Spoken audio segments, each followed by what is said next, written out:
With Jerome, I guess he's an intriguing player because all we have really is the club team tape to go on. What skills have you seen? What's the ceiling there, do you think? Oh, his ceiling is through the roof. You know, the first thing you do is you watch a big man walk in the door, and he's already 260-plus pounds. You go, wow. You know, and then you finally get him out here, and you work with him, and you see him stride, and you see him do, you know, movements that big guys typically have a hard time doing or have to, you know, over years develop. He does it naturally. You just look at yourself and kind of shake your head and you go, geez, we got a special one here now. You know, but he's just like a freshman. He's still a freshman. He's still got a lot of learning to do. You know, played a lot. You know, football that he did play was at wide receiver, and then finally for the club ball, you know, he plays tight end, but he's playing wide receiver. So it's just it's a whole new world for him. But what he naturally brings to the game is you can't go out and just find that. So we're happy with him. Njoku, he looks the part, right? Yeah. Talk about him a little bit. He looks the part. David came in, you know, when the whole recruiting process was very intriguing. He had the toughness of a linebacker. You know, a lot of people offer for a linebacker. But he did some things with, you know, after you catch the ball as a receiver that made you go, And then you meet him, and again, he's another 6'4" and a half kid that's a 70+ high jumper, and you go, again, where are you going to find that in big people? You know, that can run and move and sink their hips and that are natural athletes. And then all you do is you bring them in, you tailor them, and you tailor them to what you want them to do, and kind of feed them in and squeeze them in and let their natural talents take over. So he's another guy we're super excited about.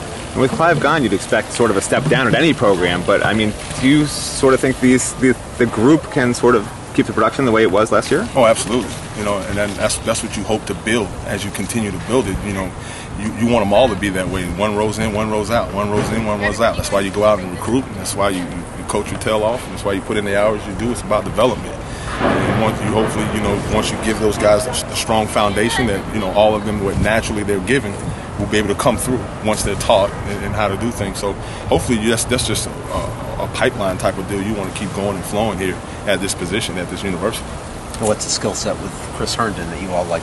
We've seen him be active this spring. I mean, same thing. He's so smooth in everything that he does. There's no wasted movement.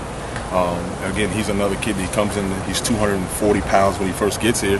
He's 255, 256, and he hadn't lost a step. You know, and he's a natural hip sinker. He's a natural bender. Got natural hand-eye coordination, being a basketball player, you know, and he's a winner. You know, they won at the basketball level at Norcross High School, and he won a state championship in football. So when those guys got that kind of athleticism and they're winners, I mean, I don't think you lose it. They're smart, goes to class, they do it the right way. You know, they really want to be good football players, but they're good people coming in the door. So that always helps.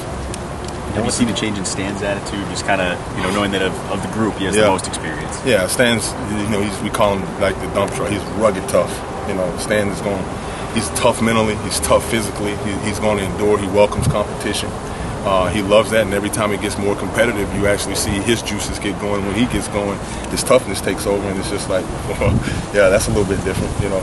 And Stan's just a worker. He's a grinder, and he's really grown and matured, and his leadership ability is starting to come through. And we're happy with where he is, and he's the leader of that group right now. And the guys understand that, and he leads with a stern stick because he's just a tough guy, and you love those guys. You love them. You gotta have them. What's the skill you most want to see Stan improve on from now until the start of the season? You know, be who he is. You know, be comfortable with who he is in his body. You know, the things that we're gonna always. It's our job to put guys in the positions to be successful, and he's just got to trust the process. You know, and be very good at what we give him as his role and how we do things, and master what we give him to do. And his natural talent, ability, and his strengths and what he brings to the game will come through, and it'll help us, and he'll be happy with the results as well. You've talked about his hands before. We saw the downfield passing skills against Florida State, or downfield receiving skills. As a blocker, where is he? Standish? That's where a lot of his strengths are. You know, he's very good in the run game. He knows how to communicate with the O-line. He knows how to get on the same page with those guys. We're always constantly coaching technique and fundamentals, so he continues to grow there, and he's going to continue to tweak those and get better and get bigger and stronger as he goes, and trust his body and trust who he is and be who he is. You know, that's what he brings. That's his strengths that he brings to our program, to our team. Thanks, Larry. Appreciate it.